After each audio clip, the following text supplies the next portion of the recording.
Welcome to the World of Concacaf podcast. We are at the news desk. I am Eric Schmitz. I'm Jonathan Sleep. And I'm Donald Wine.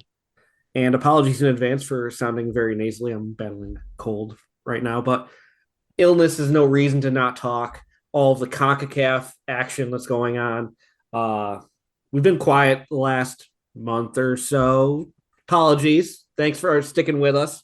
I hope everybody appreciated that one more round that we threw up to the public. Nice little taste of that exclusive content you get on our World of CONCACAF Patreon. Thank you to the new patrons who have subscribed since hearing that and saying, I want more of this. So shout out you guys. Thank you for all the support. We appreciate you. And we do have more surprises in store for you very soon. So keep an eye on the socials because there's some stuff coming. Lots of stuff, stuff that you could probably see is tangible. It can be on your person. Yeah. Stuff that some people have been working on for a while. Yeah. Stuff that we said we were going to do like a year ago. But enough about that. Let's focus here. There's a lot going on right now. A lot of soccer coming up. I mean, boys, it's a World Cup month, which is it's insane. Like I still cannot grasp that we're like 2 weeks away from the World Cup happening. Finally, it feels like we've been waiting for, a million years. Yes. I mean, for us American, soccer fans, it's been a while. It's been almost a decade. So it feels like it was a past lifetime that we were actually like watching our team in the World Cup. And soon enough, we're going to see it. But before we get to the world, let's get to CONCACAF. And the big stuff going on around CONCACAF right now. We had our CONCACAF League final. The 2022 champions of CONCACAF League is Olympia of Honduras. They defeated Alajuelense of Costa Rica in the final. Olympia wins 5-4 on aggregate thanks to a Gabriel Araujo's 88th minute equalizer in the second leg at Estadio Alejandro Morera Soto in Alajuela back on November 2nd. This is Olympia's second title in the CONCACAF League. And oddly enough, it is the last title in the CONCACAF League because this is the last edition of CONCACAF League, which founded in 2017 was supposed to be like the Europa League of CONCACAF. It is being replaced with the new CONCACAF Champions League format. It's going to start in 2024. There's going to be a Central America Cup, a Caribbean Cup. The winners of those are going to qualify with the teams in the Leagues Cup, the world's preeminent club competition, Leagues Cup. That's all going to be for the new CONCACAF Champions League format that they announced last year a few months after they announced a previous new CONCACAF Champions League format. Gentlemen, how do you feel about the loss of CONCACAF League? I think for me, it's sad in a way that, just like you mentioned, right? The CONCACAF League was supposed to be kind of like the Europa League for our region. And I think that there should be more opportunities for clubs to take advantage of continental competition. Whether, I don't think we need a Europa League conference type of deal, but having two tournaments made sense and having it be, kind of a feeder into the big tournament also made sense. So I hope that eventually comes back. I know it's gonna take a minute, especially with the revamping of Champions League.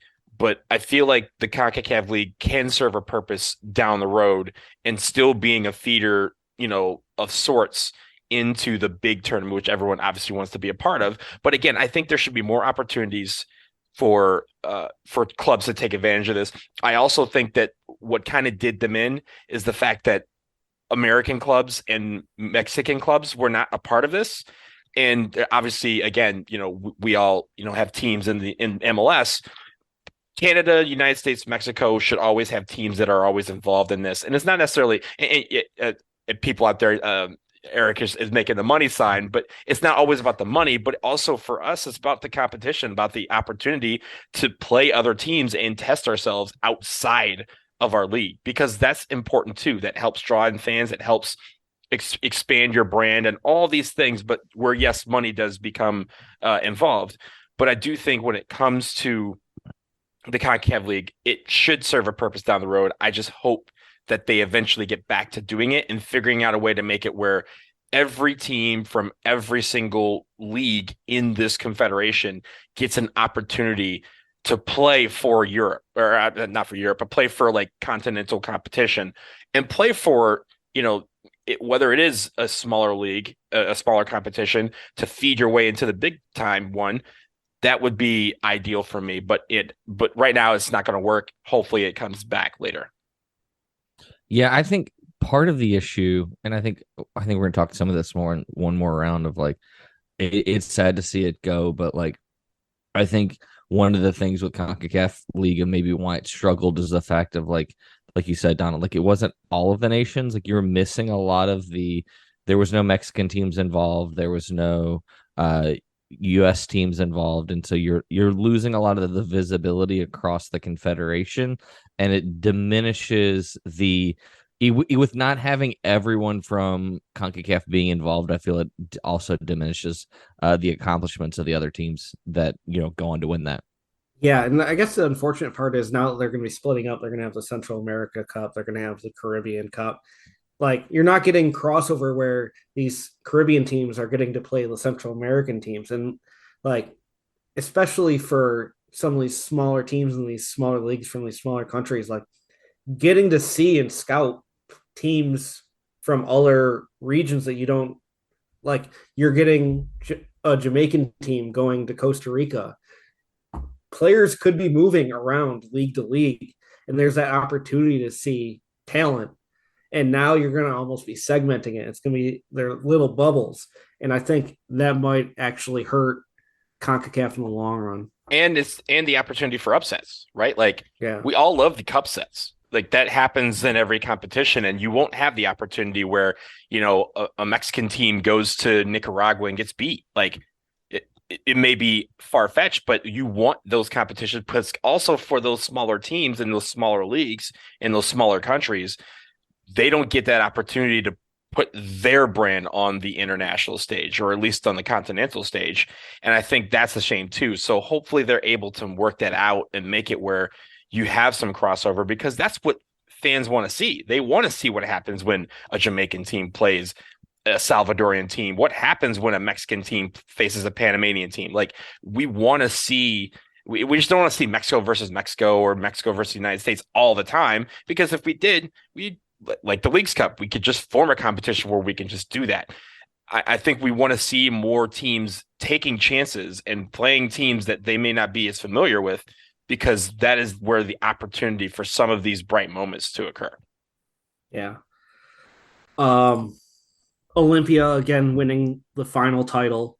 They had won the first title in 2017 before we had a run of Costa Rican clubs winning in 2018, 19, and 2020. 2021 edition was peak CONCACAF. Oddly enough, Olympia wins the final CONCACAF League title. It's not a back-to-back for them because they had been kicked out in 2021 because, as we all remember, and I love to revisit it, Olympia was kicked out of the tournament in 2021 because in a round of 16 match against Inter Mongotapo of Suriname, they won 6-0 in Paramaribo. The issue was Inter Mongotapo started 60-year-old vice president of Suriname, Ronnie Brunswick, at the 10, wearing the armband, where he made history by becoming the oldest player at 60 years of age to play in an international club competition. Yes, the 60-year-old vice president of Suriname, Ronnie Brunswick, made his CONCACAF League debut in 2021. Everything was fine except for the fact that after the game, Ronnie decided to go visit the Olympia locker room, and video circulated after the fact of Ronnie just handing out cash to the players in the locker room after the game. Little bit of a no-no, paying off the opposing team, but we'll always have that peak CONCACAF memory from the CONCACAF League. The league was not for nothing, This is the only confederation in the entire world where you can go from being ousted by Ronnie Brunswick to lifting the trophy the next year as champions. You just cannot write a Cinderella story like this. I was going to say it's the only confederation where you would have elected officials of the national government participating as a player in international competition. He's 60, right? So I know King Kazu over in Japan is like 55. So we got 5 more years before anyone can possibly challenge this record from breaking it. I don't see it. I don't know if King Kazu is gonna get his team into Asian Champions League, but I think Ronnie's record is here to stay. I think they also hold the record for being the first team to have a starting 11 in Concacaf League featuring a father and son. Because, of course, his kid, Damien, was starting up top in that game. Just absolutely ridiculous. So, farewell, Concacaf League. We hardly knew you. Related to Concacaf bullshit, we have a Jack Warner update. Our recurring segment on the World of CONCACAF podcast about Trinidad and Tobago's own Jack Warner. We've got a headline out of the Daily Mail in the UK. Exclusive, disgraced ex-FIFA official Jack Warner, who robbed England of the chance to host a World Cup and is accused of taking a $5 million bribe to back Russia in 2018, apologized for misleading Prince William and David Beckham over his vote. That's what he apologized for. So this article, Jack Warner breaks his silence on England's failed 2018 World Cup bid to Russia. So this exclusive interview with Daily Mail, Jack Warner, who's been quiet, trying to stay out of the headlines, apologized to England for robbing them of the chance to host the World Cup in 2018. He said, quote, "I failed, I erred, and I apologize profusely for that.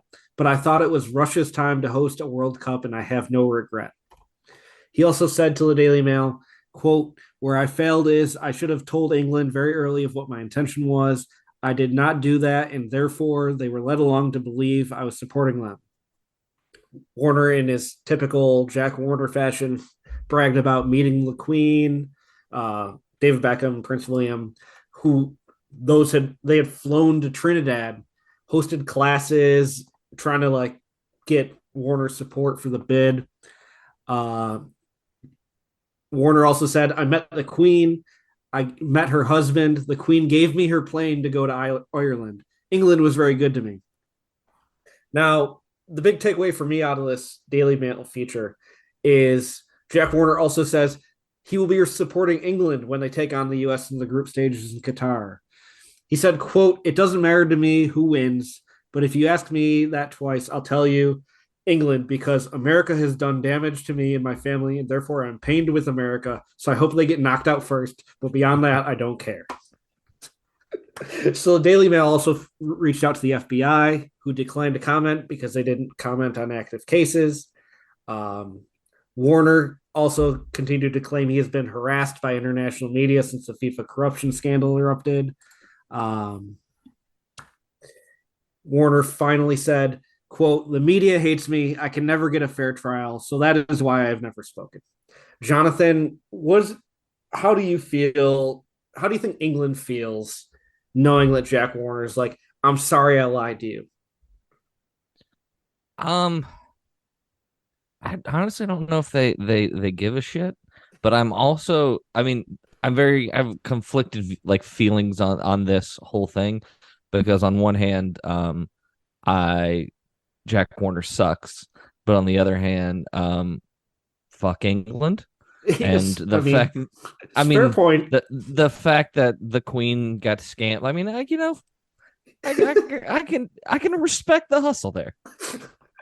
Now, the thing for me is, he's not sorry about the fact that he's not sorry about the fact that he voted for Russia. He's not sorry about any of the bad things he did. He's hiding in Trinidad for. He's only sorry they misled David Beckham. He thought they were buddies, and he realized that Bex really thought that Jack had his back, and Jack didn't. And that's the only thing he's sorry for. is making David Beckham feel bad. Jack Warner sucks. Related to this, I don't know if you guys have seen this. Netflix is about to release a documentary um, uh, based on the FIFA corruption scandal. That's supposed to drop on November 9th. It's called FIFA Uncovered. Make sure you tune in for that. Jack Warner says he did not participate in an interview with Trinidad and Tobago Newsday. He said, I'm not aware of it, and I don't want to be aware of it. It really doesn't interest me. Well, Jack, it interests me. So, Donald, do you have any closing thoughts? Jack Warner sucks. Thank you, Donald. All right. On to current events. We did want to talk about there's some injury news over the weekend.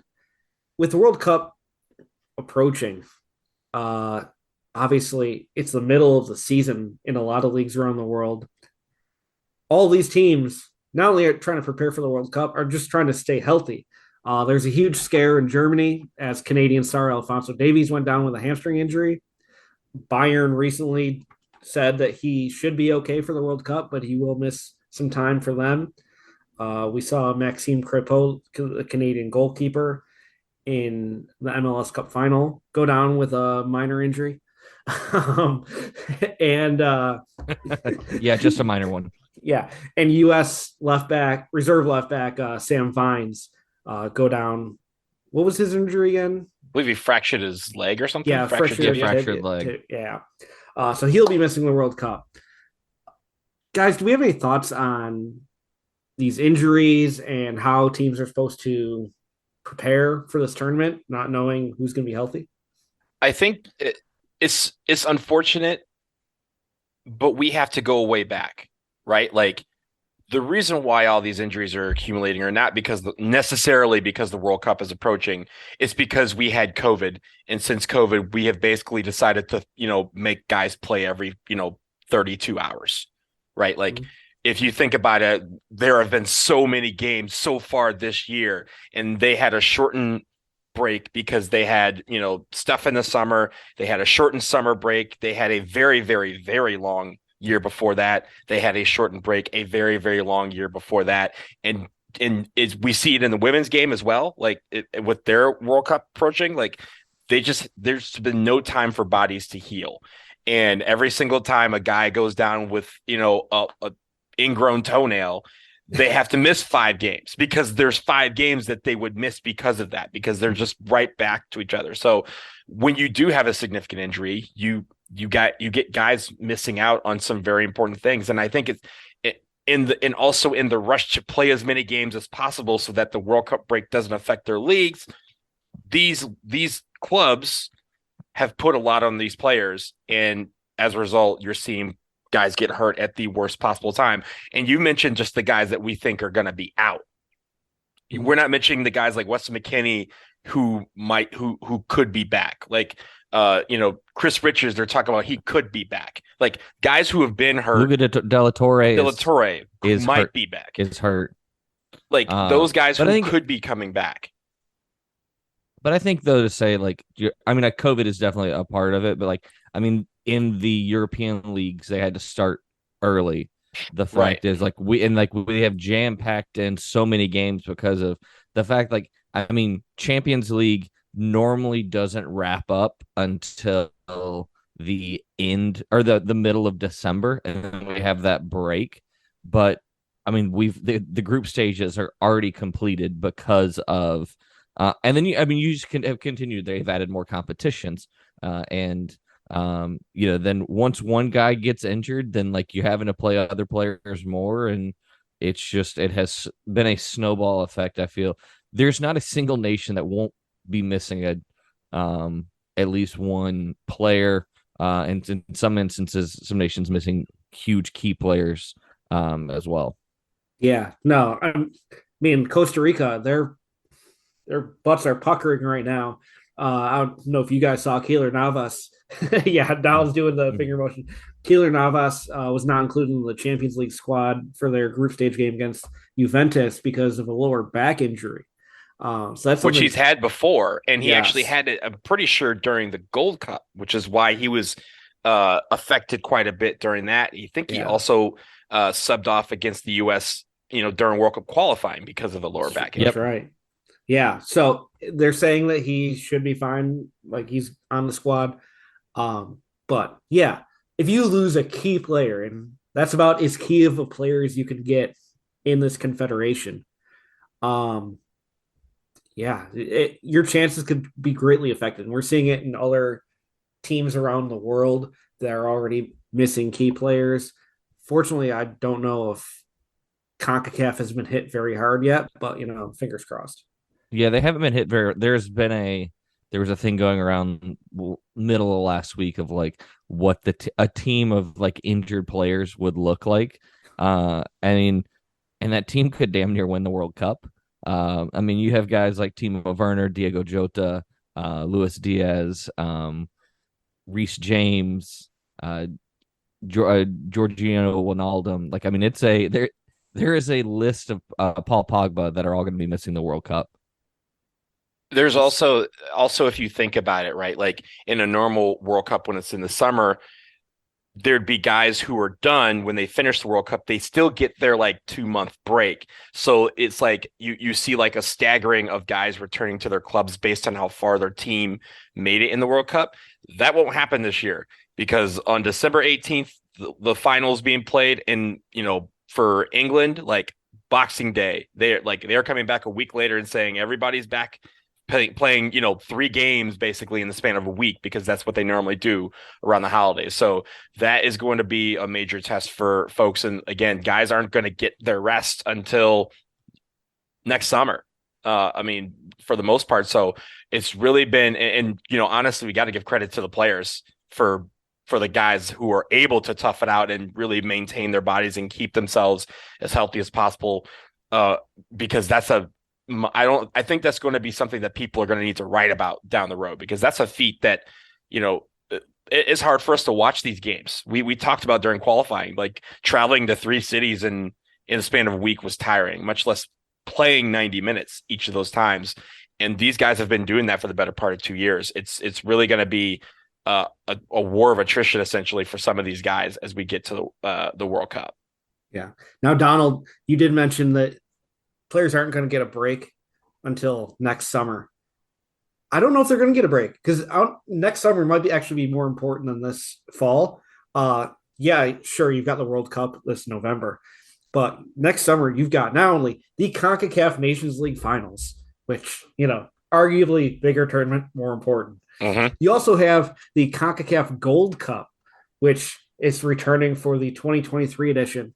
And I do want to point out that it was recently announced by CONCACAF that the Gold Cup final, they're ripping it out of its true home, Las Vegas, Nevada.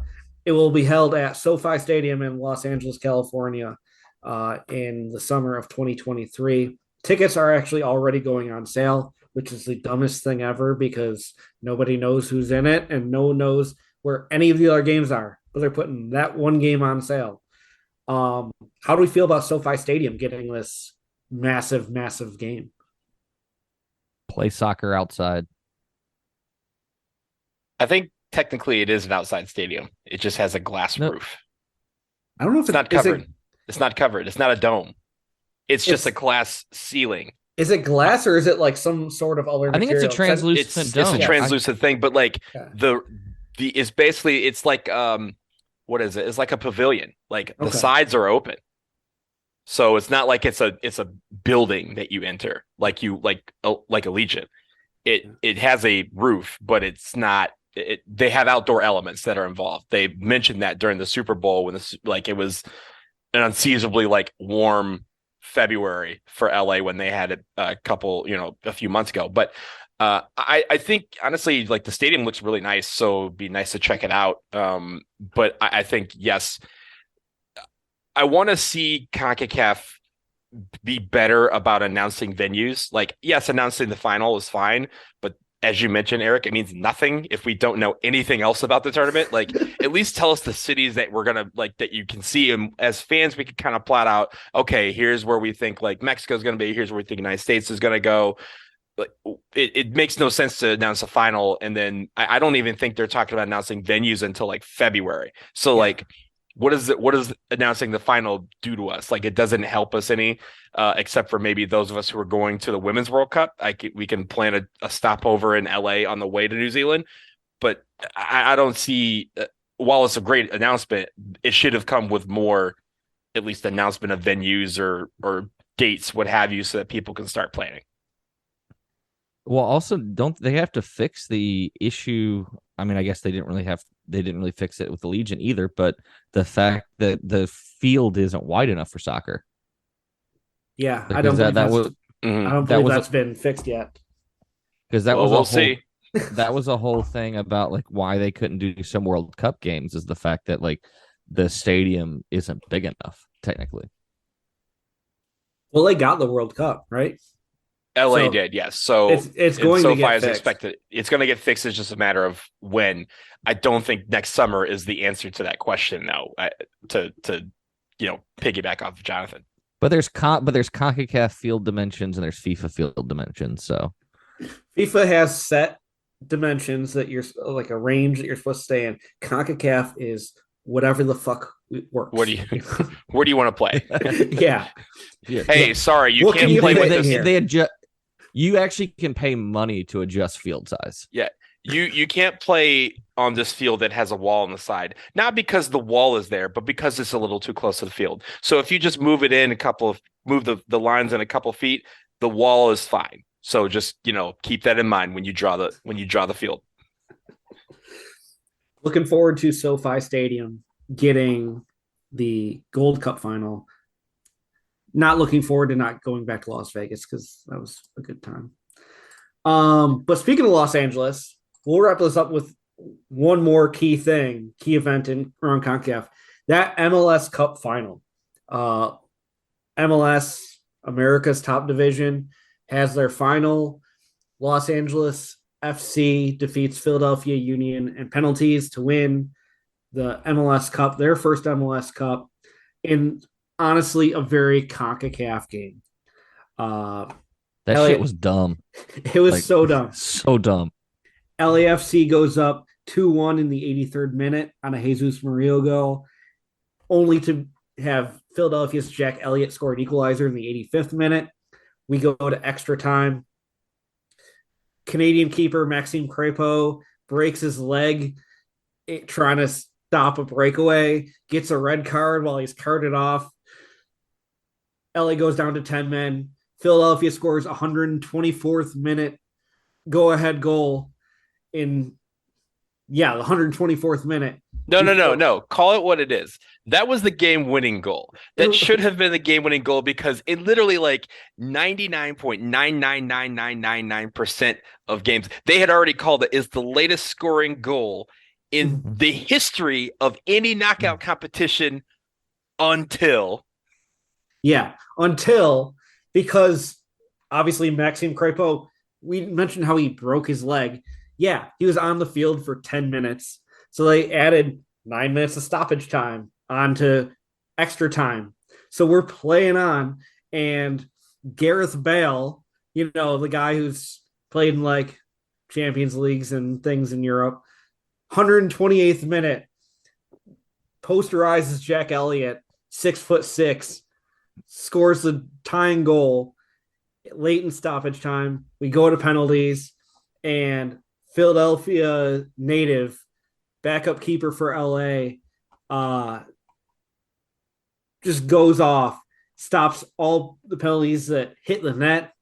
Philadelphia does not score in the penalty shootout. LA wins 3-0. LA wins their first trophy. Guys, this game was awesome, wasn't it? Yeah.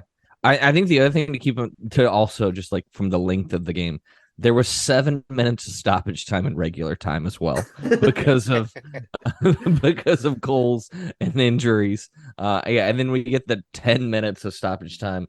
I mean, I just think the biggest shame is that the timing of this MLS Cup, because at least in the Southeast, you had the UT Georgia game and a few other, like it's 3 p.m. on a college football Saturday right in the thick of it.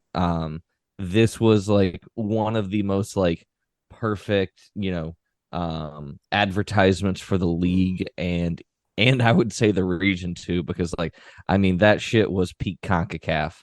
There was goals scored, there was people faking injuries, there was it was just it had everything. Look, It was I love it dearly.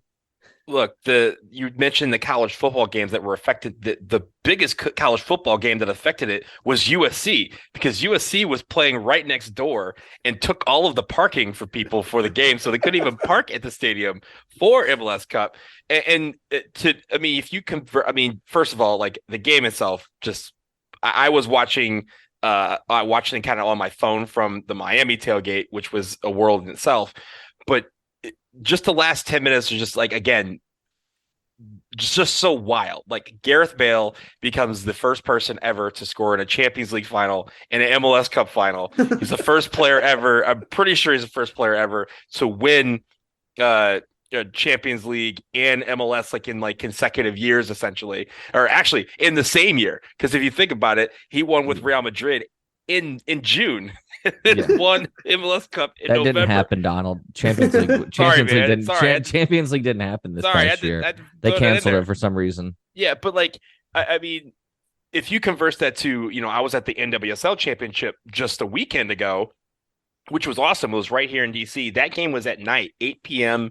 on CBS, and it drew 1 million people, which, comparing that to college football means nothing, but again, if you put sports on TV, women's sports on TV, they'll watch it. And I feel like this could have been better served by having this game on at night, because especially in LA, right? The glitz and glamour of that being a night game would have been ridiculous. I know it would have been a little bit later, but like having it like 8 p.m. as opposed to like the height of college football competing with it. I want to see what the ratings are, because I want to see if people were watching this just wildness that occurred in the midst of all this college football being played. Well, like I think related to that, the game went so long and Fox was televising it, it went into World Series pregame coverage. Right. So there were a lot of people probably tuning in to hear about all the pregame stuff for the World Series, which a Philadelphia team was in. And now that you mention it, that's probably why the game was at 3, because if Fox was hosting it, they couldn't have done that. So yeah, that makes sense. But you had all these people tuning in. It's like, oh, the coverage is starting. I want to watch pregame, and they're getting this bananas stoppage time nonsense. The keeper going down with the injury they won't show a replay of because it's so nasty. The dramatic goals, the penalty shootout, like they cut away as soon as they could after the trophy got lifted to go to pregame for it, because it's like, this is the World Series. So I want to say shout out Philly. First city to lose 2 major championships in the same day, after losing the World Series as well, and then also going full Nashville in the penalty shootout, not making a single one. Yeah, that was absolutely brutal. I mean, it was a Gazdag that went first and he slipped on the turf. He slipped. That sucked. The other takes were really poor, but like just a reminder, stutter steps. People that stutter step are cowards. Yeah, every stutter step was saved or missed. It never works. Let me ask you this question, guys, because we talked about it being on Fox and it being like basically sandwiched in the middle of a lot of different stuff, right? Because it was college football, the like noon football game that they usually hype as their biggest game of the day. Then it was MLS Cup. Then it was World Series. Do you think that it would have been better served to move to MLS Cup to the evening to like 8 p.m. Eastern time, but put it on FS1, or was it was it more important to have it on Big Fox? I think it's more important to have it on Big Fox. You want it on network television. If FS1, no one knows where FS1 is. No one's tuning in unless they're intentionally tuning in. If it's on Big Fox and most of America is flipping around those channels, you want it there. The tough part is just, Big Fox. Just with the sports calendar, like, we're talking about going against college football, going against the World Series. What are they going to do? Play it on Sunday? The other thing is that normally, we've had some of these years where where the MLS Cup has been this first weekend in November, but they've also had it where it's been in the first or second weekend in December after college football is done, after the conference championships, but before the bowl games start, where there's kind of a sweet spot where there's really nothing going on Saturdays. And I think, also they wanted to get this done, obviously, before the World Cup as well. They didn't want to have it come back and play in, January, play the MLS Cup because, they forgot to finish it before the World Cup started. So again, that's the whole schedule congestion is probably what led to this. But I feel like next year they kind of lengthen the season because we've talked about the off season being too long for a lot of these guys. Maybe they're going to, go back to that, middle December game and just hope that it's in a city that can handle it weather-wise. Or traffic-wise, that you have parking. That would help. I think just overall, and we saw a lot of people saying this on Twitter, honestly, the greatest MLS Cup final that we've ever had. You can only hope that, like, if you had to distill the MLS experience into one match for people, this was it. Just absolute bananas, nonsense, great atmosphere. Play was questionable, but the game was entertaining, just classic prototypical MLS. So congrats to LAFC. I know Giorgio Chiellini was probably dreaming of winning an MLS Cup from when he was a little kid. Finally achieving that goal. And shout out Kellen Acosta getting that goal. Good to have that confidence heading into Qatar. Shout out Kellen doing that for both teams. Yeah. With the own goal. No, I was just saying that, the media thought that he was playing for the Union. Yeah. I don't even want to talk about that. Like, that's just nonsense. We gotta get people paying attention here. All right. Hey, before we go, can we talk quickly about, I know we didn't talk about the NWSL championship because it was a week ago. Yeah. But it was a great weekend. Obviously it was here in DC.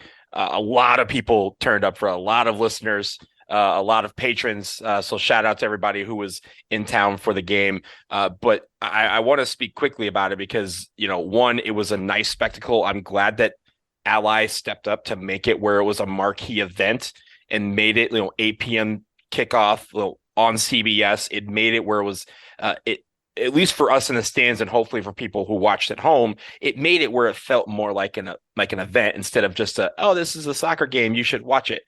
And I think that, hopefully we have more sponsors and more leagues deciding to say, hey, let's put these on in prime time. Let's go up against some of these sports that people think we can't compete with and see what happens. And the result is everyone got a pretty good game out of it. We got Sophia Smith just absolutely saying, hi, I'm the best player on the planet. Come and stop me.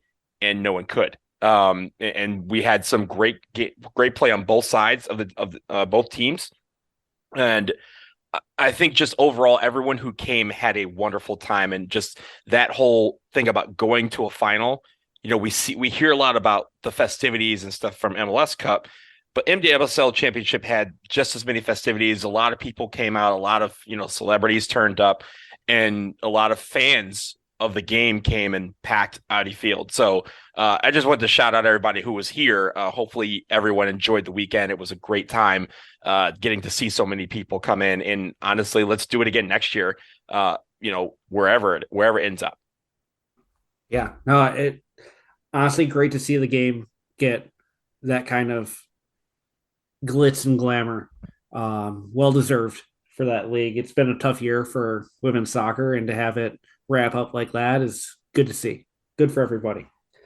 But we will also wrap up our episode here.